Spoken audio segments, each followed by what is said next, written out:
शुरू हो चुका है उम्मीदों का सफर। रेल मंत्री के पिटारे पर सबकी नजर। यूपी उत्तराखंड की उम्मीदें होंगी पूरी या आकांक्षाएं रह जाएंगी अधूरी। कैसा होगा उम्मीदों का रेल बजट? हर साल बजट पेश होता है, हर साल घोषणाएं होती हैं, इनमें कुछ पूरी हो जाती हैं तो कुछ हवा हवाई हो जाती हैं। कुल मिलाकर तो घोषणाओं के भंवर में ही दौड़ती रही है भारतीय रेल। इस बार उम्मीदों के पहिए पर सवार मोदी सरकार का रेल बजट उत्तर प्रदेश और उत्तराखंड के लिए क्या सौगात लाता है? क्या इस बजट से आएंगे अच्छे दिन? शुरू हो चुका है उम्मीदों का सफर। रेल मंत्री के पिटारे पर सबकी नजर। यूपी उत्तराखंड की उम्मीदें होंगी पूरी या आकांक्षाएं रह जाएंगी अधूरी। कैसा होगा उम्मीदों का रेल बजट? जी हां, तो कैसा होगा यूपी उत्तराखंड की उम्मीदों का बजट? सभी खास मेहमान हमारे साथ जुड़ चुके हैं। हमारे साथ लखनऊ स्टूडियो से बीजेपी के नेता मनीष शुक्ला जुड़ चुके हैं। इसके अलावा कांग्रेस के प्रवक्ता डॉक्टर हिलाल नकवी हमारे साथ हैं और समाजवादी पार्टी के नेता मोहम्मद शाहिद हमारे साथ जुड़ चुके हैं। इसके अलावा देहरादून स्टूडियो से हमारे साथ बीजेपी के नेता उमेश अग्रवाल जुड़ चुके हैं और साथ ही साथ कांग्रेस के नेता मथुरा दत्त जोशी और हमारे मैनेजिंग एडिटर अमिताभ अग्निहोत्री जी भी हमारे साथ जुड़ चुके हैं। लेकिन उससे पहले आपको बता दें, दरअसल 26 फरवरी को नरेंद्र मोदी सरकार का पहला रेल बजट पेश होने वाला है। उत्तर प्रदेश और उत्तराखंड के लोगों की नजरें जमी है इस पिटारे पर। सवाल यह है कि अब तक किन वादों पर खरी उतरी है केंद्र सरकार और कैसा होगा उम्मीदों का ये रेल बजट? सिलसिला चल ही रहा है शिद्दत से। यही तो होता है हर साल। रेल वाले मंत्री जी सदन में जब भी पिटारा खोलते हैं तो सामने आते हैं नए वादे, नए इरादे। इस बार तो सरकार भी नहीं है, लेकिन उत्तर प्रदेश से लेकर उत्तराखंड तक इस बार भी उम्मीदें मामूली ही हैं। इतनी मामूली कि नया कुछ भी नहीं। ट्रेनों में डिब्बे बढ़ जाएं, रेल की पटरियां बिछ जाएं, गाड़ियों के समय और सफाई को लेकर सुरक्षा पर भी सचेत हो जाए सरकार। अच्छे दिनों की एक और उम्मीद, बस किराए से कमर भी न टूटे। प्रभु आप ही सुन लीजिए आवाम की अर्जी, बाकी तो आपकी मर्जी। रेलवे मंत्री से हमारी यही फरियाद है, हर पैसेंजर रेल के लिए किराया दे रहा है, वो किराए की जो सुविधा आप काट रहे हो उसको हमारे को सुविधा ना मिल रही है। जैसे कि प्लेटफार्मों की कितनी गंदगी फैली हुई है, चारों तरफ देखो आप कितना गंदगी है। पानी पीने के लिए नहीं मिल रहा है, पानी पीने के लिए मिल रहा है वो भी ऐसा मिल रहा है काला हुआ। थोड़ा सा क्या टाइमिंग वगैरह जो है वो प्रॉपर रहे। जैसे कई बार क्या है टूल गाड़ी खड़ी हुई है तो वो खड़ी रहती है, तो प्रॉपर आवागमन का जो साधन है वो प्रॉपर सही तरीके से टाइम पे चलती रहे।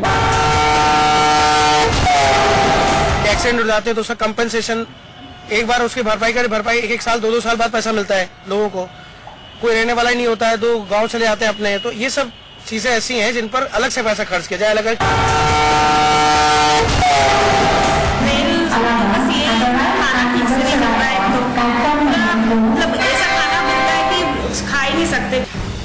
ये उम्मीदों का कारवां है और इस कारवां की असली कहानी ये है कि लाखों लोगों को ढोने वाली रेल बस ढर्रे पर आ जाए। लेकिन उत्तराखंड की पीड़ा उत्तर प्रदेश से जरा ज्यादा गहरी है। ये दर्द है देवभूमि का।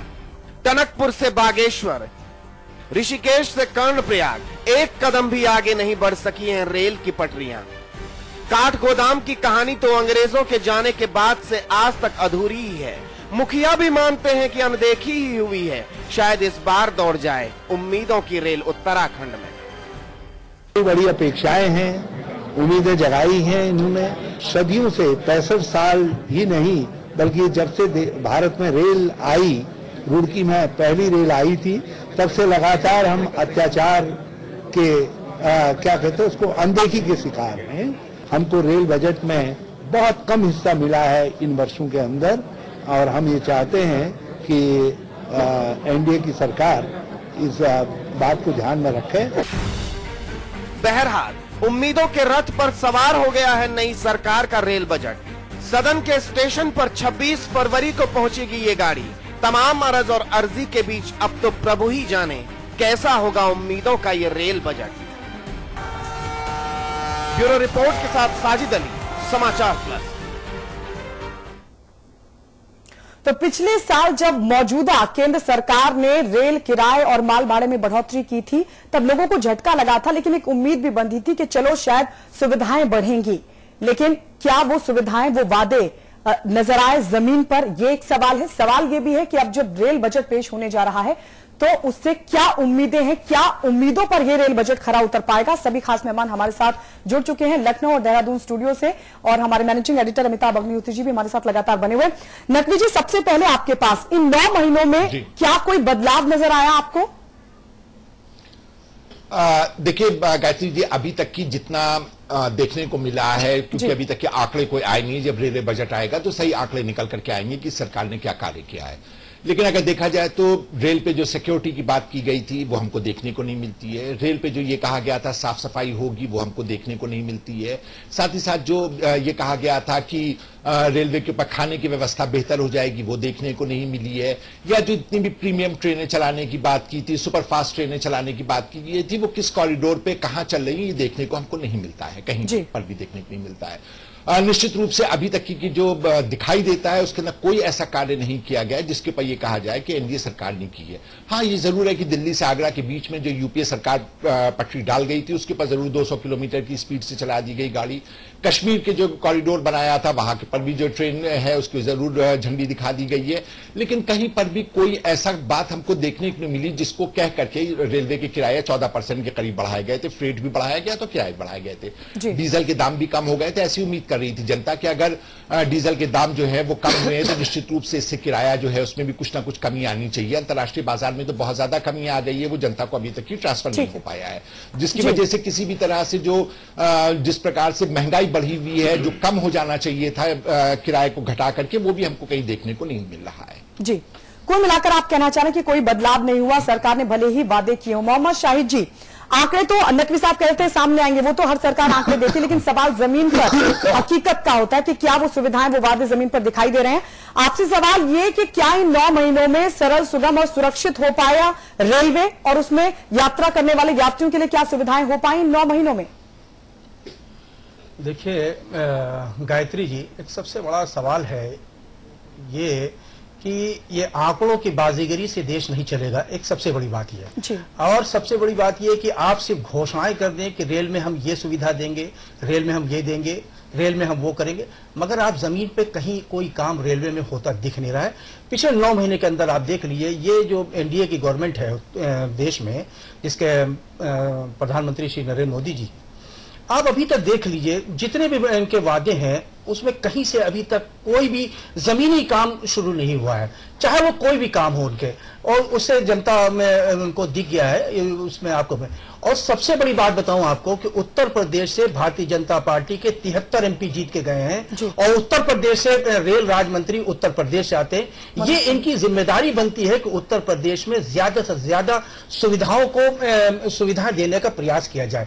प्रयास के साथ साथ बातें न हो, उनका अमल हो।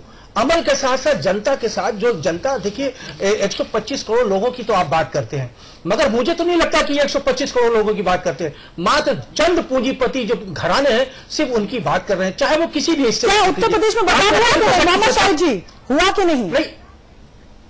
उत्तर प्रदेश में क्या रेलवे की सुविधाओं में कोई बदलाव देखने को मिला? बढ़ी कि नहीं? मैं कह रहा हूं आप गायत्री जी किसी भी टीयर पर, किसी भी टीयर पर, मतलब जोशी जी टीयर पर आप करके देख लीजिए कितना बुरा हर्ष है। मोहम्मद शाहिद जी, आपकी बात आ गई है जी, कोई बदलाव नहीं हुआ, आप ये कहना चाह रहे हैं उत्तर प्रदेश में। मतलब जोशी जी, क्या इन 9 महीनों में जो कहा गया था कि अच्छे दिन आएंगे, रेलवे के भी अच्छे दिन आएंगे, क्या रेलवे के अच्छे दिन आए? क्या रेल में जो यात्री सफर करते हैं, क्या उनका सफर सुगम, सरल और सुरक्षित हो पाया? देखिए गायत्री जी, 9 महीने में ऐसा तो कहीं कुछ दिखाई नहीं दिया कि रेलवे के अच्छे दिन आएंगे। हाँ, ये जरूर एक शंका जरूर उत्पन्न हो रही कि रेलवे के बुरे दिन आएंगे कि अच्छे दिन आएंगे, ये एक शंका है। क्योंकि जिस तरीके से एफडीआई को भी रेलवे में खोलने जा रही है, जो एनडीए की सरकार पहले विरोध कर रही थी, और आज वो कहते हैं कि रेलवे में भी हम एफडीआई को लाएंगे और उसका प्रवेश कराएंगे, ये सब चीजें चल रही हैं। लेकिन 1 साल के अंदर जो काम रेलवे में होना चाहिए था, जिस तरीके से 14% एकदम किराया बढ़ाया बिना पार्लियामेंट को कॉन्फिडेंस में लिए या बजट में कोई प्रावधान के, उससे पहले ही केंद्र की सरकार ने उस पर रेल किराए में बढ़ोतरी की थी, उस तरीके से कहीं पर भी पूरे देश में अगर हम उसका पूरा देखें तो कहीं पर भी कोई नई सुविधा है, नई चीज, कोई नई व्यवस्था, ऐसा कुछ वो देखने को नहीं मिल रहा है। मनीष शुक्ला जी, सरकार तो कह रही थी कि अच्छे दिन आएंगे, लेकिन जो हालात अब इन 9 महीनों में दिखाई दे रहे हैं रेलवे की अगर हम बात करें तो वहां पर तो कुछ भी नहीं बदला। देखिए गायत्री जी, 8 जुलाई 14 को बजट पेश हुआ था, और जब हम लखनऊ में बैठकर बात करते हैं तो निश्चित रूप से उत्तर प्रदेश बड़ा राज्य है और हमारे 73 सांसद हैं, तो हमको उत्तर प्रदेश में अधिक ट्रेनों की जरूरत है और अधिक लाइन में दोहरीकरण हो ऐसी जरूरत है।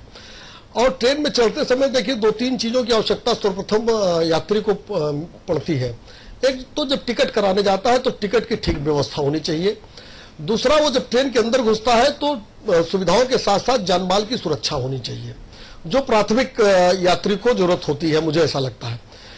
ई टिकटिंग की व्यवस्था इधर ठीक हुई है, ऐसा मुझे लगता है, अपने निजी अनुभव के आधार पर मैं कह सकता हूं। रही बात ट्रेन की सुरक्षा, ट्रेन के अंदर सुरक्षा की, तो निश्चित रूप से उत्तर प्रदेश के अंदर जब ट्रेनें घुस रही हैं तो सुरक्षित नहीं है। कल ही 3 ट्रेनें लूट ली गई। जीआरपी में FIR नहीं हुआ। मैं केंद्र से ये निवेदन करना चाहूंगा कि अब राज्य के भरोसे, कम से कम उत्तर प्रदेश राज्य के भरोसे उत्तर प्रदेश के अंदर ट्रेनों को छोड़े न, उनका भी दायित्व है, वो ट्रेनों में पुख्ता सुरक्षा का इंतजाम करें। क्योंकि पिछले अगर 2 साल भर से केवल ट्रेनों में डकैती को उठाकर देखे प्रदेश के अंदर हमारे, ठीक है, तो लेकिन रेलवे का सुरक्षा में क्या करा, ये सवाल नहीं उठेगा। सुविधाएं तो मिल नहीं रही है, वो सवाल नहीं उठेगा। उमेश अग्रवाल जी, यहाँ पर तो बीजेपी के 5 सांसद हैं। इन 9 महीनों में क्या ये 5 सांसद उत्तराखंड रेलवे के लिए कुछ भी नहीं कर पाए? देखिए, जहां तक उत्तराखंड की रेलवे का सवाल है, उत्तराखंड की रेलवे पूरे देश में अत्यंत पिछड़ी है। और मुझे लगता है कि जो पिछला 10 साल का यूपीए सरकार का दौर गुजरा, उस 10 साल के दौर में सिर्फ ऐलान के अलावा और किराए भाड़े बढ़ाने के अलावा और कोई भी काम उत्तराखंड में नहीं हुआ। उत्तराखंड में जितनी भी योजनाएं पेंडिंग हैं, जितनी भी योजनाएं घोषित हैं, वो सब बात हो रही हैं। एक ये पर्यटन प्रदेश है, पर्यटन प्रदेश होने के नाते यहाँ पर रेलवे की एक अलग महत्वपूर्ण भूमिका है। इस दृष्टि से अभी तक इलेक्ट्रिफिकेशन का मामला यहाँ लटका है, और पिछले लंबे समय से अभी माननीय हरीश रावत जी हमारे जो मुख्यमंत्री हैं, वो खुद इस बात को एडमिट कर रहे थे कि पिछले 65 सालों में जितनी बुरी दशा उत्तराखंड रेलवे की हुई है, इतनी मेरे ख्याल से पूरे देश में नहीं हुई होगी, क्योंकि देश में चहुमुखी प्रगति हुई है। यहाँ पर railway Saharanpur Dehradun railway line को डायरेक्ट करने के लिए भी बहुत लंबे समय से बात चल रही है। Rishikesh Karnaprayag railway line, Bageshwar Tanakpur railway line, जो बात लंबे समय से केंद्र की यूपीए सरकार के वक्त चल रही थी, वो आपकी सरकार में भी चल रही है, आप ये कहना चाह रहे हैं? अब हमें पूरी उम्मीद है कि सुरेश प्रभु जी के नेतृत्व में, माननीय मोदी जी के नेतृत्व में इसमें हम लोगों को राहत मिलेगी और हमारा काम आगे बढ़ेगा, और उत्तराखंड वास्तव में रेलवे के मामले में कहीं ना कहीं आगे डेवलप हो पाएगा। जी अमिताभ जी, 9 महीने में तो उम्मीद का 1% भी पूरा नहीं हुआ, आगे क्या उम्मीद की जा सकती है? देखिए, मैं इस मामले में थोड़ी सी अलग राय रखता हूं। जी रेलवे में 9 महीने में कोई आमूलचूल परिवर्तन संभव नहीं, कोई योजना परियोजना आकार नहीं ले सकती जी, क्योंकि वो बहुत एक टाइम टेकिंग प्रोसेस है उसका। लेकिन सुविधाओं और सुरक्षा के मामले में 9 महीने पर्याप्त थे, दिखना चाहिए था। मैं पहले उत्तराखंड पर एक टिप्पणी करूंगा। मथुरा दत्त जोशी और उमेश अग्रवाल जी, 3-4 चेहरे मेरे सामने खड़े हैं आपके सूबे के। वाजपेयी जी के समय से पहले तो ये सभी का सूबा था, एक ही था उत्तर प्रदेश। पंडित नारायण दत्त तिवारी, हेमवती नंदन बहुगुणा, मैं गोविंद वल्लभ पंत की बात नहीं करता, बहुत पुरानी बात हो गई, और उनके बेटे केसी पंत, कृष्णचंद्र पंत। प्रधानमंत्री और राष्ट्रपति की कुर्सी छोड़ के तिवारी जी हर कुर्सी पर बैठे, कोई कुर्सी रही नहीं जिस पर वो नहीं बैठे। वित्त आयोग, योजना आयोग, फाइनेंस मिनिस्टर, डिफेंस मिनिस्टर, सब रह लिए वो, जितने भी पद थे। उत्तराखंड में रेल नहीं ला पाए हैं। बहुगुणा जी की तूती बोली कांग्रेस में, नेक्स्ट टू इंदिरा गांधी संगठन में थे, याद होगा हिलाल लखवी जी को। जी जी, जनता सरकार में भी महत्वपूर्ण थे बहुगुणा। जितना अंग्रेज पटरी बिछा गए, उतने उसके आगे पटरी नहीं डाल पाए। गोविंद वल्लभ पंत के बेटे केसी पंत जब इंदिरा जी न्यूक्लियर का परीक्षण कर रही थी तो वो भारत के रक्षा मंत्री थे और वाजपेयी जी के समय में भी बहुत प्रभावशाली थे, पटरी नहीं डलवा पाए। ठीक, उन सबको मेरा प्रणाम। जिस राज्य में ऐसे नेता होंगे उस राज्य को कुछ नहीं मिलेगा, ये जान लो। अग्रवाल साहब और मथुरा जोशी समझ लो, गांठ बांध लो मेरी बात, समझ गए ना। और चौथा नाम है भुवन चंद्र खंडूरी। 5 साल सरकार में मंत्री रहे, वो जिस विभाग के मंत्री थे तारीफ करूंगा, उसमें काम उन्होंने अच्छा किया, मैं उनको साधुवाद देता हूं। लेकिन उत्तराखंड में रेल का काम नहीं करा पाए, उनको भी मेरा प्रणाम।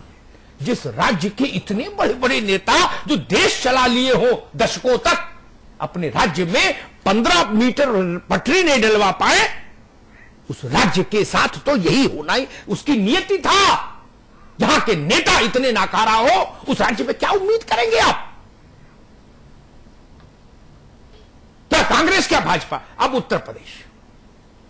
मैं एक बात कहूंगा मनीष शुक्ला से, ये बुलेट ट्रेन अहमदाबाद से मुंबई चले नहीं चले, 10 साल नहीं चले, कोई भी हिंदुस्तान में त्राह नहीं मच रही। 10-20 साल रोको उसको, 60,000 करोड़ लगना है उसमें भारत का। मैं तो बैठूंगा नहीं, मेरे पास तो इतना पैसा है नहीं, बुलेट ट्रेन क्यों चलाओ, बंद करो अभी। मैंने बस्ती में पूछवाया, अकबरपुर में पूछवाया, गोरखपुर में पूछवाया, घोसी में पूछवाया, गाजीपुर में पूछवाया, बनारस में बात करवाई, झांसी स्टेशन दिखवाया, बांदा दिखवाया, मानिकपुर हाल्ट दिखवाया, फरुखाबाद रेलवे स्टेशन से मैंने कैमरे को भेजकर पूछा, आपको पता है समस्याएं अभी कौन सी हैं? और बजट बनाने वाले किस दुनिया में रहते हैं, उसमें सब दोषी हैं, केवल प्रभु नहीं, सब दोषी हैं। इस तरफ से उस तरफ तक सब शरीके जुर्म हैं। आपको पता है समस्याएं क्या है? और इसमें जितने लोग बैठे, मोहम्मद शाहिद भी दोषी हैं, इनकी पार्टी भी सत्ता का सुख ले चुकी ना कई बार। समस्याएं कहां हैं, कौन सी समस्याएं हैं? हम ई टिकटिंग पर बात कर रहे हैं, हम इस पर प्रेस कॉन्फ्रेंस करते हैं कि फर्स्ट एसी में शरीर की रजाई कर दी। अब अरे भाई, आप पर लानत है अगर आपकी सोच यहां है। मैं ऐसे वॉक थ्रू दिखाऊंगा, लोगों के बयान दिखाऊंगा कैमरे पर। पानी नहीं है साहब पूरे स्टेशन में, एक बूंद पीने का, उत्तर प्रदेश की बोली में। 2015 की तस्वीर बता रहा हूं, फरवरी की। पूरे स्टेशन में बाबूजी एक बूंद पानी नहीं पीने को, मर जाओ चाहे।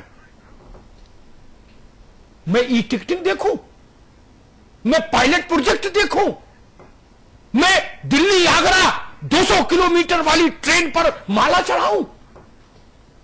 माफ करिए, आप लोगों को मुबारक, आप लोगों का देखने का नजरिया ही ऐसा है। 5% लोगों के लिए आप लोग राजनीति में आए हो, 95% के लिए तो आए नहीं। ये भी 2015 का रेल है। आदमी कह रहा शेड नहीं है बाबूजी, पैन बारिश हो तो बच्चों समेत भीग जाए, सामान भीग जाए, सोलह गठरी भीग जाए। शेड नहीं है, और जहां शेड है वहां पंखा नहीं है। और एक स्टेशन पर तो मैंने ऐसा दृश्य देखा, हिलाल नकवी जी, पंखे का गोला है, पत्तियां नहीं थी। 2015 फरवरी का स्टेशन बता रहा हूं, उत्तर प्रदेश का। प्राथमिकता यह है, प्रभु के दिमाग में है कि नहीं है, यह प्रभु जाने। भाजपा की समझ है कि नहीं है, भाजपा जाने, जनता उत्तर देगी। आपकी चिंता क्या है? इस देश में ड्रामा क्या हो रहा, पॉलिटिकल ड्रामा। वित्त रेल मंत्री इस बात पर अपनी तारीफें करते रहे, इस हिंदुस्तान में हमने ऐसी व्यवस्था कर दी, मोबाइल से डिब्बे में बैठे बैठे मैकडोनाल्ड को मैसेज करो तो अगले स्टेशन पर वो पिज्जा दे जाएगा। ये भारत है। शौचालय नहीं स्टेशन पर, कहां जाए मां बहन, कहां जाएगी? कांग्रेस के दफ्तर जाए कि भाजपा के दफ्तर जाए कि समाजवादी पार्टी के जिलाध्यक्ष के घर जाए? किसी ने सोचा इससे जरूरी कोई चीज हो सकती है क्या? इससे जरूरी कोई चीज हो सकती है क्या? आदमी बीमार हो जाए मृत्यु की प्रतीक्षा होगी, उसका इलाज नहीं हो सकता। उत्तर प्रदेश के तमाम स्टेशन पर हमने ये रियलिटी चेक कराया कि कहीं कोई व्यवस्था है, नहीं व्यवस्था है। कहां जाएगा आदमी? कभी सोचा आपने? नहीं। टोटके वाले काम करना चाहते, टोटके वाले काम, कंप्यूटर का खेल खेलेंगे, लैपटॉप चार्ज कर लो, एप्पल का फोन चार्ज कर लो। अरे खाने को तो एप्पल नहीं, एप्पल के फोन कितनों के पास है हिंदुस्तान में। भेड़ बकरी की तरह आज लोग यात्राएं करने को अभिशप्त है। उमेश जी कभी आके देखिए, पूरब की ओर जाने वाली हर ट्रेन की दशा देखिए। एक बार घुस गए और ग्रह अच्छे हुए, हाथ पर सलामत भी रहे, तो मेरी चुनौती है, सामान्य डब्बे में आप वॉशरूम नहीं जा पाएंगे और चले गए तो बाहर नहीं आ पाएंगे। ये 2015 फरवरी के बता रहा हूं, जो मैंने शूट कराया है, कहीं सुनी की बात ही नहीं, जो कैमरे ने रिकॉर्ड किया है। सुरेश प्रभु को इन चुनौतियों से जूझना होगा। वाईफाई और हाईफाई ट्रेन चलाने से पहले ये चीजें दुरुस्त करिए। आदमी को मानवीय गरिमा के अनुरूप यात्रा तो मिले। और एक सबसे बड़ा जो मैंने आक्षेप देखा सरकार पर, वो आक्षेप ये आया, भारतीय जनता पार्टी के लोग जहां तक मेरी आवाज जाए सुने, उत्तर प्रदेश और उत्तराखंड दोनों जगह से यह आक्षेप आया कि जब आपने 14% किराया बढ़ाया था तो आपने देश से कहा था कि अंतर्राष्ट्रीय बाजार में कच्चे तेल की कीमतें ज्यादा हैं। देश ने आपकी बात मानी, लेकिन जब अंतर्राष्ट्रीय बाजार में दुनिया के सबसे न्यूनतम स्तर पर कच्चा तेल आ गया तो वो कीमतें कम क्यों नहीं हुई? ये सवाल मुझसे बस्ती में कहा उठा, फर्रुखाबाद में उठा, झांसी में उठा, गरौठा में उठा, मोठ में उठा, कासगंज में उठा, एटा में उठा, बरेली में उठा, शाहजहांपुर में उठा, देहरादून में उठा, ऋषिकेश में उठा, हरिद्वार में उठा। इसका उत्तर कौन देगा? मोदी जी देंगे कि सुरेश प्रभु जी देंगे? उत्तर तो देना होगा ना।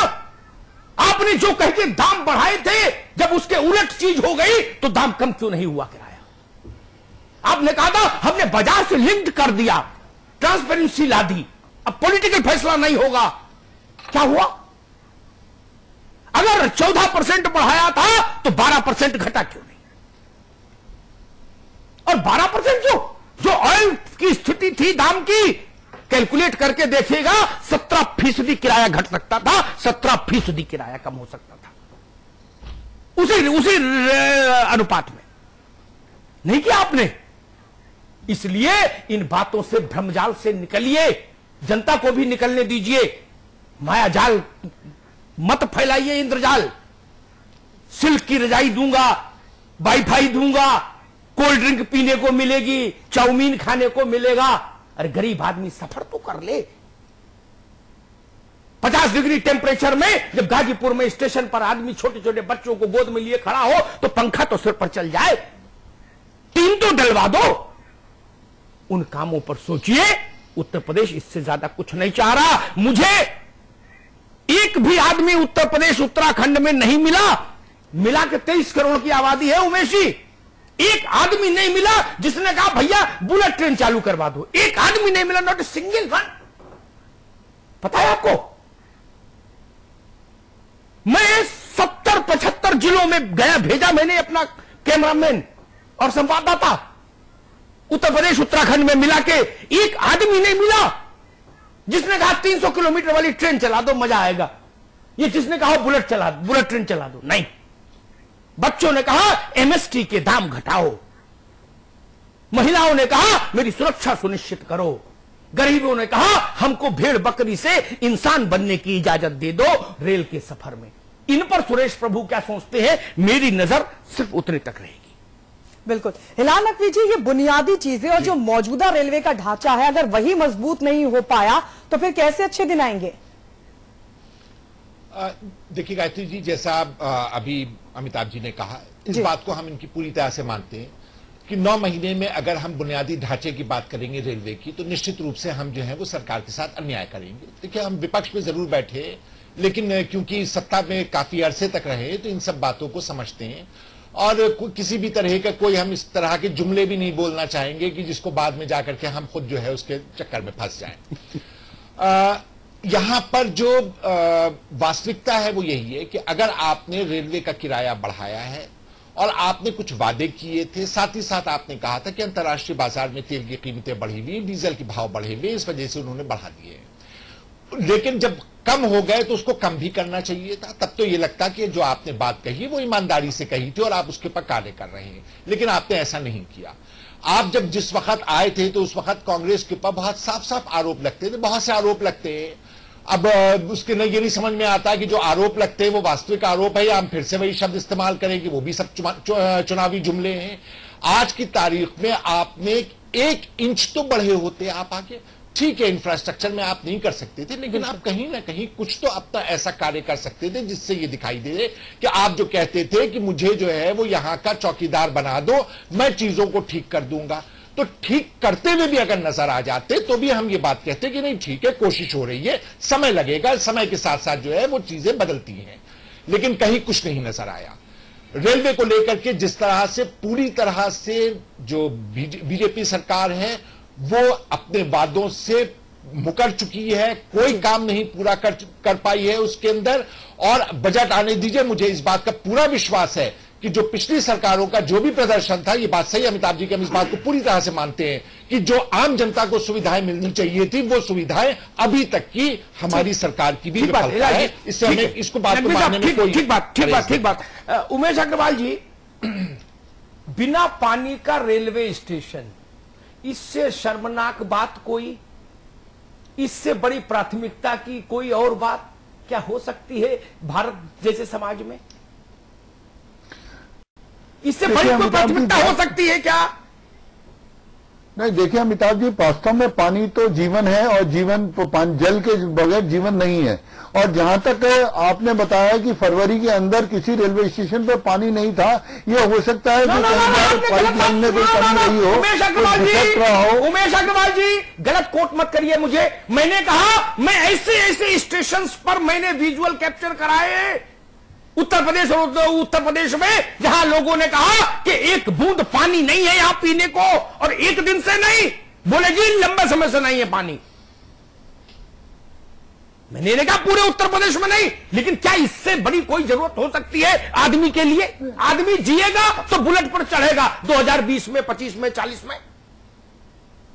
60,000 से लेकर 1.5 लाख आदमी जिस स्टेशन पर मूवमेंट कर रहा है, वहां पानी नहीं, वहां शौचालय नहीं, वहां पंखा नहीं, वहां सिक्योरिटी नहीं, वहां डॉक्टरी का कोई इंतजाम नहीं। और हम बात कर रहे हैं वाईफाई की, हम बात कर रहे हैं बुलेट ट्रेन की, सेमी बुलेट ट्रेन की।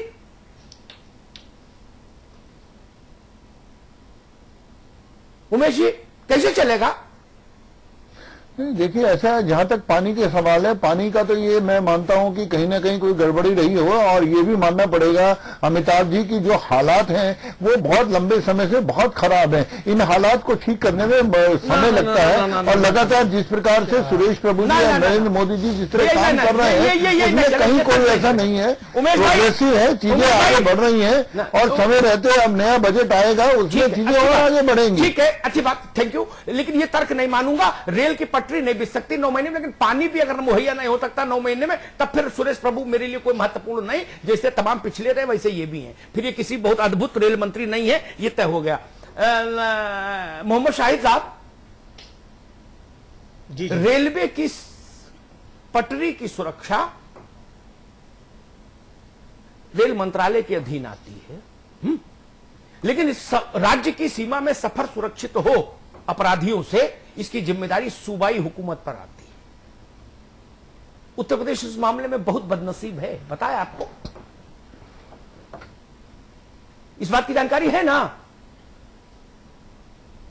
क्या कर रहे हैं हम? ताजमहल की फोटो दिखा के हिंदुस्तान को अंतर्राष्ट्रीय मंच पर खड़ा कर देंगे। ताजमहल की फोटो तो बाद में पहुंचती है, पहले जो वहां ट्रेन लुटती है मैनपुरी में, एटा में, उसकी फोटो वॉशिंगटन टाइम्स में पहले छप जाती है। मोहम्मद शाहिद साहब। अमिताभ भाई, मैं दो बातों का जवाब, दो बातें करूंगा और दो बातों का जवाब दूंगा।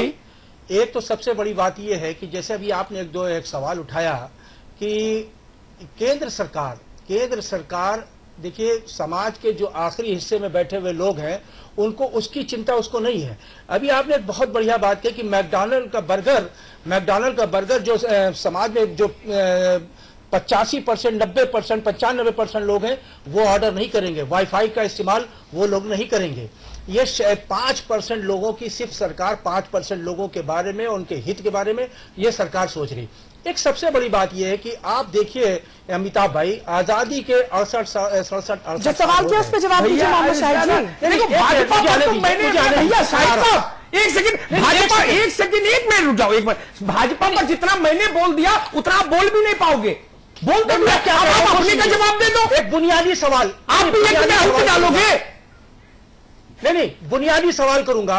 आजादी के 68 साल हो गए, आप ये जुमले नहीं करो भाई। में जिस तरह से ट्रेनों का हाल रहता है, ये कितने शर्म की बात है। चाहे वो उस शर्म में आप भी शामिल है, उस शर्म में आप लोगों की भी हिस्सेदारी है। फिर आएंगे आपके पास, बताएंगे क्यों हिस्सेदारी। मैंने बोला, मैं गलत तो बोलते नहीं।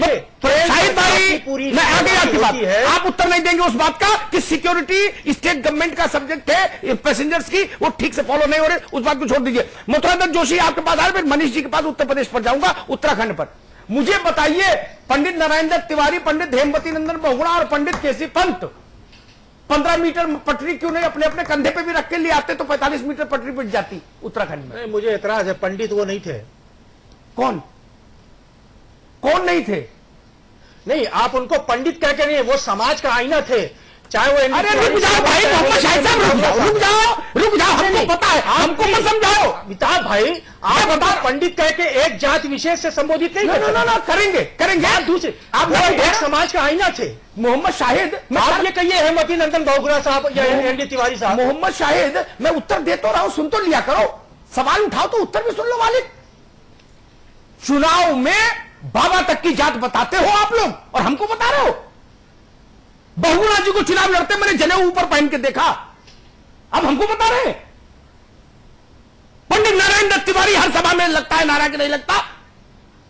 पंडित गोविंद वल्लभ पंत, कोई गोविंद वल्लभ बोलता है उनको? ये हमको मत समझाइए। हमने सैम पित्रोदा को बड़ा ही कहते सुना उत्तर प्रदेश में। सैम पित्रोदा को भी नहीं पता थी अपनी जात। ये मत समझाइए। मथुरा दत्त जोशी जी, ये इतने बड़े नेता, इन्होंने देश चलाया लंबे लंबे समय तक, बड़ी बड़ी पोजीशंस पर रहे। मोदी जी ने भी अपने आप को बैकवर्ड कहा था। सबने कहा, मुलायम सिंह जी ने भी बताया, वो छोड़ दीजिए बस। कभी नहीं, उन्होंने कभी अपनी जात संबोधित नहीं बताएंगे, हम बताएंगे, आज नहीं बताएंगे, किसी और दिन इसी पर बहस रखूंगा। जात से जुड़े नेता, फिर मैं बताऊंगा प्रमाण सहित, उसका खंडन करके दिखाइएगा। मथुरा दत्त जी, मेरा निवेदन, इतने बड़े नेता जिन्होंने देश में, जिनकी बहुत बड़ी तूती बोलती थी, और एक दिन नहीं, दशकों दशक, तब मेरे ख्याल से 41 साल तिवारी जी हावी रहे, 31 साल बहुगुणा जी का भी अच्छा गोल्डन पीरियड रहा, 20 साल केसी पंत साहब का भी रहा, फिर गैप आ गया बाद में, फिर 5 साल अच्छा रहा। स्ट्रेटेजिक, सुन लो सवाल, स्ट्रेटेजिक पॉइंट से उत्तराखंड महत्वपूर्ण है। उसके बाद भी हुआ कुछ नहीं। निश्चित रूप से आपकी बात से सहमत हूं मैं, लेकिन ऐसा नहीं है कि नारायण दत्त तिवारी जी हों, चाहे बहुगुणा जी हों, चाहे पंडित जी हो, उनका उत्तराखंड के विकास में महत्वपूर्ण योगदान रहा है। ये मैं मान सकता हूं कि रेलवे में बहुत काम नहीं कर पाए, मैं सहमत हूं आपकी बात से, बिल्कुल सहमत हूं, लेकिन ऐसा भी नहीं है कि उत्तराखंड के लिए उन्होंने काम नहीं किया। बहुत काम उन्होंने किया, बहुत बड़ा योगदान निर्माण में, उत्तराखंड के और उत्तर प्रदेश के विकास में चारों नेताओं का, हमारे नेताओं का योगदान है। ऐसा हम नहीं कह सकते उन्होंने कुछ नहीं किया, लेकिन जो काम रेलवे में 68 वर्ष में होना चाहिए था उत्तराखंड में, वो हमारे केंद्रीय नेता नहीं कर पाए। इस बात को हमें स्वीकार करने में कोई गुरेज नहीं है। लेकिन की सरकार ने निश्चित रूप से 2-3 काम हमारे उत्तराखंड के लिए किए। जैसे कर्णप्रयाग की रेलवे लाइन थी, उसमें काम उन्होंने किया। 5000 करोड़ की योजना पिट्टी स्वीकृति थी। मथुरा दत्त जी, मैं उत्तराखंड के विकास में महान नेताओं के योगदान पर परिचर्चा आयोजित नहीं कर रहा। मैंने 3 बड़े नेताओं के नाम लिए, ये अंग्रेजों के आगे पटरी क्यों नहीं बढ़वा पाए, उसका आप उत्तर नहीं दे पाए। आपने एक राजनीतिक टिप्पणी कर दी जिसका कोई बहुत अर्थ नहीं। गायत्री ब्रेक ले रही है, उसके बाद मनीष शुक्ला जी के पास आएंगे। एक सभी खास मेहमान हमारे साथ बने हुए। मनीष शुक्ला जी, रेल पटरियां माना के थोड़ा टाइम लगेगा उनको बिछाने में। अगर उनको अलग रख दे तो आपको नहीं लगता कि सबसे पहले जो ढांचा है रेलवे का मौजूदा उसको मजबूत किया जाए? जो रेलवे में मूलभूत सुविधाएं हैं जिसको लेकर लोग लगातार तरस रहे हैं, पानी की सुविधा, साफ सफाई की सुविधा, खाने की गुणवत्ता, ये तमाम चीजें ऐसी हैं जो आप अवेलेबल जल्द ही करा सकते हैं। आपको नहीं लगता कि पहले उस पर फोकस किया जाए सरकार की तरफ से तो ज्यादा बेहतर होगा? मनीष जी, मैं इस सवाल को थोड़ा सा इसमें एक वैल्यू एडिशन करना चाहूंगा, फिर आप उत्तर देंगे तो अच्छा रहेगा। मेरा सवाल है, मोदी जी की सरकार की प्राथमिकता क्या है, हम ये जानना चाहते हैं। Wifi, hifi, bullet train, super bullet train, semi bullet train, ऊपर से भी वाईफाई कनेक्ट हो, नीचे से भी वाईफाई कनेक्ट हो, डिब्बे के बाहर भी वीडियो चले, डिब्बे के अंदर भी वीडियो चले, ये सब चीजें उनके कंसिडरेशन में है प्रभु जी के? या पीने का पानी मिले, शौचालय स्वच्छ हो, सुरक्षित जीवन रहे रेल में आदमी का, रिजर्वेशन क्या धांधली नहीं हो, पंखा हो स्टेशन पर, छत हो ताकि बरसात में आदमी भीगे नहीं, गरीब आदमी, ठीक ये। और अंतिम बात, लेकिन सबसे महत्वपूर्ण बात, 22 करोड़ की आबादी के सूबे में 10 ट्रेनें बाद में मत चलाओ, समझ आती है। मैं तो लोगों से बात करके आया हूं, वही बोल रहा हूं जो जनता चाह रही है, और आपकी ही नियंत्रक जनता ही है ना। आपके मन का बजट नहीं होना चाहिए, जनता के मन का बजट होना चाहिए, यही है लोकतंत्र। मैं 75 जिलों में बात करके आया हूं, 75 जिलों को इंटरव्यू करके आया हूं, यात्रियों को कैमरे पर, 75 डिस्ट्रिक्ट्स। मैं उसके आधार पर कह रहा हूं, लोगों ने एक बात कही, जो आदमी टिकट ले, चाहे जनरल डब्बे का और चाहे बड़े डब्बे का, उसको बैठने के लिए एक अदद सीट मिले। इतनी व्यवस्थाएं आपकी प्रायोरिटी है, या दूसरे वाले खाने में जो मैंने गिनाई वो प्रायोरिटी है? प्रायोरिटी क्या है मनीष भाई? निश्चित रूप से अमिताभ जी, भारतीय जनता पार्टी की सरकार की प्राथमिकताएं समाज के अंतिम व्यक्ति को सुविधा मिले ये है। और मैंने चर्चा के शुरू में भी कहा कि जब मैं लखनऊ यानी उत्तर प्रदेश जब बैठता हूं तो 22 करोड़ की आबादी वाले उत्तर प्रदेश को ज्यादा ट्रेनों की भी आवश्यकता है, और ट्रेनों के साथ साथ जब आदमी टिकट खरीदे, टिकट खरीदने से लेकर ट्रेन में बैठने तक जो बुनियादी कम से कम चीजें हैं, चाहे वो स्टेशन पर पानी की उपलब्धता, टॉयलेट की उपलब्धता और स्वच्छता, और चाहे ट्रेन के अंदर जाने पे उसकी सुरक्षा और गंतव्य तक पहुंचने तक वो सुरक्षित उतर जाए, यही प्राथमिकता होनी चाहिए। साथ ही साथ वाईफाई और हाईफाई भी हो, अंतर्राष्ट्रीय स्तर पर मानकों पर भी हमारी देश की पहचान बने, इसमें भी कोई आपत्ति नहीं है। लेकिन आप अगर 8-9 महीने का कार्यकाल देखें तो मोदी जी स्वच्छता से लगाए, जिनकी बात हम लोग कर रहे हैं कि टॉयलेट स्वच्छ होना चाहिए, तो इसमें एक छोटी सी आपत्ति है, नहीं, पॉलिटिकल टिप्पणी नहीं, मैं बड़ा टेक्निकी बात कर रहा हूं। अभी मैं एक आर्थिक चैनल पर देश के जाने माने 5 अर्थशास्त्रियों को सुन रहा था बजट पर, रेल भी था उसमें, जनरल बजट भी था, जो हम लोगों से बहुत ज्यादा जानते हैं, उसमें अलग साहब थे और तमाम लोग थे। उन्होंने मालूम मूल स्वर क्या था? आपने जो कहा ना कि ये भी हो और वो भी हो, ये संभव नहीं है, जो मेरी जैसे कम बुद्धि का आदमी समझ पाया। उन्होंने कहा हिंदुस्तान के पास केक सीमित है, सरकार को अपनी प्रायोरिटी बहुत शार्पली डिफाइन करनी होगी, राइट? तो उसके बाद इतना नहीं है कि ये भी सब हो जाए और हाई फाई भी हो जाए ना, एक छोड़ना पड़ेगा। इतना तो पैसा ही नहीं भारत में कि दोनों काम हो जाए ना, दोनों बेटियों के एक साथ हाथ पीले नहीं होंगे। चुन के बताइए किसके पहले पीले करेंगे? भारत के खजाने में उतना पैसा ही नहीं, ना उतने संसाधन जुट सकते हैं। मनीष शुक्ला जी। अमिताभ जी, मैं उसी पे आ रहा था, आपने बीच में जब रोका तो, कि लेकिन जो प्राथमिकता हमारी सरकार की है, जैसे उन्होंने स्वच्छता से और शौचालय की बात ट्रेन में ही नहीं, पूरे ऑल ओवर पूरे इंडिया में, पूरे देश में हो, इसकी बात की, तो निश्चित रूप से बुनियादी जो कम से कम जो बुनियादी आवश्यकता है यात्री की, क्योंकि जो टिकट देता है, टिकट वो चाहे सेकंड क्लास का ले, चाहे वो फर्स्ट क्लास का ले, चाहे एसी थर्ड ले, चाहे फर्स्ट ले, लेकिन वो वही टिकट ले रहा है जो आपने दर निर्धारित की है। यात्री अपने आप निर्धारित नहीं करता, तो उस निर्धारित यात्रा के टिकट को लेने वाले यात्री को बुनियादी सुविधाएं जो समान रूप से सबको मिलनी चाहिए, वो तो मिलनी ही चाहिए। और मैं मांग करूंगा उत्तर प्रदेश के आम नागरिक होने के नाते भी कि उत्तर प्रदेश को आने वाले बजट में ट्रेनों की सुविधाएं बढ़े, जो घोषणाएं हुई थी, अब मैं उस पर नहीं जाता कि 67 साल में क्या हुआ था क्या नहीं हुआ था, सरकार चल रही है। जी शाहिद भाई, वही सवाल, सरकार की प्राथमिकता क्या होनी चाहिए? मेरा ये राइडर ध्यान रखिएगा, इतना पैसा ही नहीं कि दोनों काम हो जाए, एक ही होगा। कल ये सवाल आपकी पार्टी से भी पूछूंगा, कल आप भी बजट लेके आ रहे हो, इसलिए आज उतना कुछ मत बोल दीजिएगा कि कल फंस जाए, क्योंकि कल आपका भी बजट है। ठीक है, देखिए एक सेकंड मालिक, चर्चा कभी हो ही नहीं सकती। जितना पैसा है भारत सरकार के बटुए में, उसमें उसको अपनी प्रायोरिटीज डिफाइन करनी होगी। सब काम नहीं हो सकता। क्या प्रायोरिटी होनी चाहिए मोहम्मद शाहिद, संक्षेप में? अमिताभ भाई, ये बजट पे कभी भी प्री चर्चा तो हो ही नहीं सकती, एक तो सबसे बड़ी बात यह है। दूसरी बात यह है कि मैंने पहले भी आपसे, जब आपने हम मुझको इस चर्चा में शामिल किया था, मैंने एक बात कही थी, उत्तर प्रदेश से भारतीय जनता पार्टी के 73 सांसद जाते हैं, तो उनका फर्ज बनता है उत्तर प्रदेश के हित को रखते हुए केंद्र सरकार से मांग करे कि उत्तर प्रदेश में रेल सुविधाएं, रेल की मूलभूत जो जितनी भी सुविधाएं, ठीक, मैं समझ गया, और सुविधाएं बढ़ाई जाए, समझ गया आप?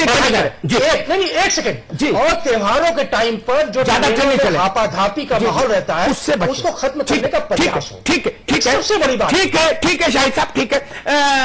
हिलाल भाई, बहुत संक्षेप में प्रायोरिटी क्या होनी चाहिए? हाई फाई, वाईफाई एक सेक्शन, शौचालय, सुरक्षा, एक जो टिकट ले जनरल डब्बे के उसको भी बैठने की हिफाजत, ये सब चीजें दूसरा क्लास है। क्या प्रायोरिटी होनी चाहिए संक्षेप में? अमिताभ भाई देखिए, ये बात तो एक बहुत निश्चित रूप से है कि प्रायोरिटी यही होनी चाहिए कि जो मूलभूत सुविधाएं हैं वो जितने भी लोग रेल से सफर कर रहे हैं सबको उपलब्ध होना चाहिए, इसमें कोई शक नहीं है। दूसरा, इसके अंदर देखिए, एक हमको थोड़ी सी इजाजत दीजिए अमिताभ भाई, हम जरा सा वक्त लेना चाहेंगे जी। देखिए, एक बात बहुत सीधी सी है कि जिस प्रकार का हमारा रेलवे का इंफ्रास्ट्रक्चर है, आज हम उस दौर में पहुंच गए जहां पर हमको इसके कंसोलिडेशन की ज्यादा जरूरत है, एक्सपेंशन की उतनी जरूरत नहीं है। तो घर दुरुस्त करने की ज्यादा जरूरत है। जी हाँ, जी हाँ, जो वाईफाई, हाई फाई, बुलेट, इसकी आवश्यकता अभी नहीं है। जितना है उसको दुरुस्त करो, जितना है उसको दुरुस्त करो। जी हाँ, ठीक बात, बड़ी अच्छी बात की आपने। उमेश भाई, अमिताभ जी, आपकी बात से मैं सहमत नहीं हूं। दो बातें मैंने कही, दो स्कूल हैं, इनमें से किसको चुनना चाहिए? भारत की सरकार। नहीं, देखिए अमिताभ जी, मेरा ये निवेदन है कि आज हम 21वीं सदी में प्रवेश कर रहे हैं और एक नए भारत की ओर की कल्पना की ओर बढ़ रहे हैं। मैं बता दे रहा हूं नहीं चाहिए। आज हम FDI को हम अपने न्योता दे रहे हैं, 49% हमने अच्छे युग की ओर बढ़ रहे हैं, रेलवे को एक अच्छे नए युग की ओर ले जाना चाहते हैं, तो इसके अंदर कहाँ करनी है? ठीक बात है, ठीक बात, अच्छी बात है। मथुरा दत्त जी, सरकार की प्राथमिकता क्या होनी चाहिए? देखिए, निश्चित रूप से सबसे पहली जो प्राथमिकता सरकार की है उसमें सफाई का ध्यान रखा जाए, यात्रियों की बैठने की व्यवस्था अच्छी तरह हो, टिकटिंग अच्छी व्यवस्था हो, रिजर्वेशन की व्यवस्था ठीक ठाक कर दें, गरीब के बैठने के लिए भी स्थान ठीक ठाक उपलब्ध करा दे, तो ये सबसे बड़ी उपलब्धि है। जो हमारे बड़े स्टेशन है वहां पर कम से कम जो सुविधाएं, मूलभूत सुविधाएं होनी चाहिए, उन सुविधाओं को अगर सरकार उपलब्ध कराने की तरफ ध्यान दे तो सबसे बड़ी उपलब्धि सरकार की हम मानेंगे। ठीक, अमिताभ जी संपर्क। मैं एक तो शाहिद साहब से कहूं जी, शाहिद साहब ने थोड़ा सा जिधर लोग सिरहाना रखते मेरा उधर पैताना हो जाता है। 73 नहीं, 3 सांसद भी उत्तर प्रदेश ने केवल भाजपा को दिए होते तो भी भारत की सरकार की जिम्मेदारी थी 22 करोड़ लोगों के प्रति बराबर। सांसदों की संख्या के आधार पर जिम्मेदारियां तय नहीं होनी चाहिए लोकतंत्र में। सांसद की संख्या का काम, जवाहरलाल जी कहा करते थे कि सांसद के आपके संख्या बल का काम 2 दफे आता है, कोई विश्वास अविश्वास प्रस्ताव आ जाए तो, या फाइनेंस बिल पास कराना हो तो, बाकी तो लोकतंत्र दोनों के साथ चलाओ, पक्ष विपक्ष। इसलिए यह विषय नहीं, उत्तर प्रदेश फिर भी महत्वपूर्ण है। उमेश जी ने एक बात कही कि नहीं देखिए 21वीं सदी में है भारत, सुनने में बात अच्छी लगती है, कहने में भी अच्छी लगती है, मिस्री जैसी बात है, लेकिन जब अकबरपुर में हमारा कैमरामैन जाता है और वहां 400-500 लोगों की भीड़ कहती है कि यहां भाई साहब पानी नहीं पीने को, और आज से नहीं लंबे समय से पानी नहीं, तो मेरा माथा ठनकता है। फिर मैं कैलेंडर देखता हूं उमेश भाई कि ये कौन सी सदी चल रही है। जब बस्ती में मुझसे लोग कहते हैं कि हां माता बहनों को छोड़िए, पुरुषों के लिए भी नेचुरल कॉल्स के लिए कोई स्थान नहीं। लाखों लोग जिस स्थान से रोज वाबस्ता हैं, वहां कभी जरूरत ही नहीं महसूस हुई आप लोगों को, क्योंकि 21वीं सदी में भारत पहुंच गया ना। तो जो छूट गए, छोड़ो, भेड़ बकरी है, उनका क्या कहा ध्यान करेंगे। 21वीं सदी एफडीआई ध्यान रखना अपने को, क्योंकि दुनिया देख रही ना, दुनिया ये भी देखती है, बताए है ना, संचार का युग है, ये भी देखती है दुनिया, और बड़ी शर्मनाक स्थितियां हो जाती हैं। मैं हिंदुस्तान की छोटी छोटी घटनाएं विश्व के बड़े अखबारों में महत्वपूर्ण ढंग से छपी, और बड़े बड़ी सरकारी घोषणाएं विश्व के अखबारों में स्थान नहीं पाती। इसलिए ये तो भूल ही जाइए कि तस्वीर बदल गई, गुलाबी हो गई। नहीं, उत्तराखंड आज रेल के मामले में कहां खड़ा है? हम 21वीं सदी का भारत है। जो विदेशी थे, जो हमारा रक्त नहीं थे, वो जितनी ट्रेन दे गए उतनी ही ट्रेन देवभूमि में है। चाइना ने क्या स्थिति की, हमको चारों तरफ से घेरा है कि नहीं घेरा है? हमने सोचा कभी? खंडूरी साहब तो सेना के आदमी थे, प्रभावशाली थे, नहीं सोचा। और वो डिटेल प्रोजेक्ट रिपोर्टों पर मेरा भरोसा नहीं, वो तो मन खुश रखने के लिए चाहे जिस इलाके में को बन जाए, उसका कोई मतलब नहीं होता कि जी सर्वे हुआ था। सर्वे का कोई अर्थ नहीं, परिणाम नहीं आया। 68 साल में उत्तराखंड में ये एक कड़वा सच है, उत्तर प्रदेश का कड़वा सच है कि इतनी बड़ी आबादी का सूबा और रेल की बुनियादी जरूरतें वहां पूरी नहीं हो रही। मैं हैरान हूं, राज्य की सरकार, केंद्र की सरकार, कभी लोगों ने नहीं सोचा कि इतनी भीड़ के स्टेशन है उत्तर प्रदेश के, इतनी भारी संख्या में लोग आते जाते हैं, कोई घटना दुर्घटना हो जाए तो इनको आरंभिक इलाज के लिए भी कोई मैकेनिज्म होना चाहिए, नहीं होना चाहिए स्टेशन पर? नहीं, चिंता ही नहीं। बोले राम नाम सत्य है, जो पहुंच जाए तो ठीक है, जो नहीं पहुंचे वो छोड़ो, मुक्त हो गया। ये लोगों ने मुझसे कहा कैमरे पर, क्या है? और हम किस भारत की तस्वीर बेचने पे आमादा है? 21वीं सदी का भारत, अमेरिका से बराबरी करता भारत, फ्रांस को पीछे छोड़ता भारत। सच को स्वीकार करिए। पहले इतनी बात तय हो जाए मनीष भाई कि जो टिकट ले उसको उसके शरीर के हिसाब से बैठने का स्थान मिले, इससे बड़ी कोई प्रायोरिटी नहीं। पीने को पानी मिले, शारीरिक जरूरतों के लिए व्यवस्थाएं हों, इतना तो कर दो पहले। इतना करने के बाद फिर हम भी आपके साथ चलेंगे बुलेट ट्रेन की ओर। और मुझे नहीं पता आंकड़े पर कभी गौर किया गया कि नहीं किया गया, जो ट्रेन का इलीट ट्रैफिक है ना, वो अभी हिंदुस्तान में 10% भी नहीं हुआ। हिलाल भाई, यानी 90% आबादी हिंदुस्तान की भेड़ बकरी की तरह से ट्रेन में सफर कर रही है। यह हमारी आंख झुकाने के लिए पर्याप्त है शाहिद भाई। यह हमारी शर्मिंदगी के लिए, मेरी शर्मिंदगी के लिए तो पर्याप्त है। मेरे उत्तर प्रदेश, मेरे उत्तराखंड के लोग जब रोते हैं, परेशान होते हैं, मैं तो ना भाजपा का सदस्य हूं ना कांग्रेस का सदस्य हूं, मैं काय को पैरवी करूं झूठी? बुढ़िया रो रही है कि लला पानी नहीं पीने को, और मैं कहूंगी नहीं जी भारत 21वीं सदी में पहुंच गया, मैं तो नहीं बोलूंगा। मैं कहूंगा ये तो 16वीं शताब्दी में खड़ा है या आजमगढ़ में। कैसे बोल दूं? कैसे बोल दूं? ये नहीं चलेगा। और एक ईमानदारी जरूर रहनी चाहिए शासन में। यह बात मुझसे हर स्टेशन पर कही गई मथुरा दत्त जी, हर स्टेशन पर जहां जहां कैमरा गया, लोगों ने कहा मनीष भाई कि जब गरीब आदमी भी ये जान गया, समझिए ये संचार की क्रांति है। उमेश जी, आप अगले चुनाव में प्रचार करने जाओगे तो लोग पकड़ेंगे आपको, मनीष शुक्ला को। गरीब आदमी जो बहुत पढ़ा लिखा है वो भी जान गया कि 14% बढ़ाया था, तो बोले थे पेट्रोल महंगा है जी इसलिए बढ़ा रहे हैं, और अब तो इतना सस्ता हो गया, अब क्यों नहीं घटाए? ये तर्क नीचे तक पहुंच गया है। ये तर्क खतरे की घंटी है आपके लिए। लोग जानना चाह रहे हैं कि क्यों नहीं घटा दाम, जब बढ़ा इस शर्त पर था, इस तर्क पर था, तो उसी तर्क के आधार पर घट भी जाना चाहिए था। नहीं, आपने खुद माना। दीपक पारेख ने अभी एक ट्वीट किया था, उन्होंने कहा था कि मोदी जी भाग्यशाली है कि 9 महीने में तेल ने उनकी बड़ी मदद की। मोदी जी खुद भी कहते हैं मैं नसीब वाला हूं। तो उनके नसीब का लाभ इस देश के गांव गरीब के ननकू को, रजिया को, शादाब को, इनको भी पहुंचे। क्या गलत बात है? मैं हिंदुस्तान में तब तक हिलाल भाई मुंबई से अहमदाबाद कॉरिडोर बुलेट ट्रेन की सहमति के साथ खड़ा नहीं हो सकता जब तक कि ये जरूरी चीजें हर आदमी के पास मैसर नहीं हो जाती यात्रा में।